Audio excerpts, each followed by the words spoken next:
morning, guys, gals, and gastropod enthusiasts. I don't know how to break this to everybody, but I'm gonna have to redo the hinges. Yes, you heard that correct. I'm gonna have to redo the hinges. So this one seems to be opening all right, but again, I didn't make a big enough hinge here. So unfortunately, I'm gonna have to try and use my X-Acto to get the epoxy off and just start the whole process over.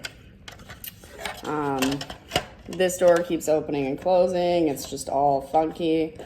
And on top of that, I used the wrong glue debonder and I melted some of the plastic. I'm not sure if you can see that, but